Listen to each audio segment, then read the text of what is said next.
त्यांच्या बऱ्याच समस्या जाणवल्यात मला. म्हणजे काही काना जेवढे शासनाकडून काय काय आहे ना, निधी वगैरे प्राप्त होतो, काय योजना आहेत त्या काही लोक महिलांकडे पोहोचल्या नाहीयेत, तर त्या पोहोचल्या पाहिजेत. हो, विधवा काही आहेत ना, त्यांच्या आहेत, म्हणजे बरेच आहे काय आहेत. म्हणजे असं मला वाटतं की महिला सक्षम झालीच पाहिजे, त्यासाठी मी प्रयत्न करते.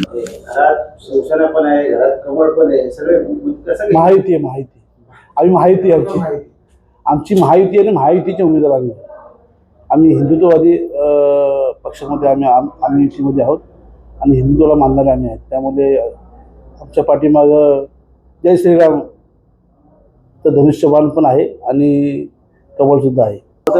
बाजूला त्या गाडीच्या चाक खाली गेला होता, झळीला होता, ते पावलंच नाही मला अजिबात, म्हणून ते काढलं गेलं. तर मला ते थोडंसं खरं वाटतं. अशा पद्धतीचं आम्ही काम करतो. आम्ही काय, मी बोलत नाही मी चांगला आहे काय, खूप म्हणा, मला ती कामाची पावती नाही, पावती नको मला.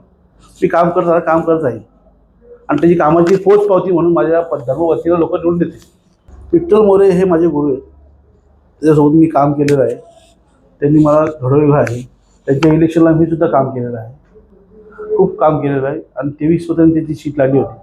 मला आठवतं आहे जेव्हा आम्ही कॅल्सी 2 दिवस आधी मारला होता, 2 दिवस आधी विठ्ठल मोरेच्या घरी 15 वर्षापूर्वी आम्ही बसलो होतो आणि कॅल्सी मारला तेव्हा 28% सीट लागेल असा आमचा अंदाज होता. वोटिंग झाल्यानंतर 23% सीट लागली.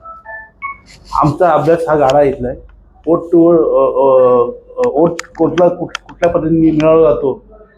भले आमच्याकडं जास्त पैसे वगैरे नाही, पण आपली श्रीमंती कशामध्ये, तर आपली श्रीमंत आपल्या घराच्या बाहेरच्या पायरीवर किती चपला आहेत यात आहे. मित्रांनो, वाटलं की मी काम करतो, तर काम करणाऱ्या माणसांना मतदान झालं पाहिजे.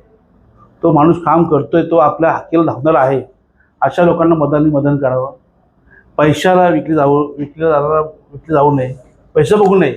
माणसाची काम करायची पद्धत बघितली पाहिजे. तुम्ही काम कसं करता, तुम्ही कसं राहता, तुम्ही किती नम्रपणे खाली वागता, हे महत्त्वाचं आहे. मी माझ्या पत्नीला सांगितलेलं आहे, मगाशी पण सांगितलं. सगळी पदं बघून झाल्यानंतर पदं ही महत्त्वाची नाही. पदं हा कोण तांबडपत्र घेऊन आलेलं नाही.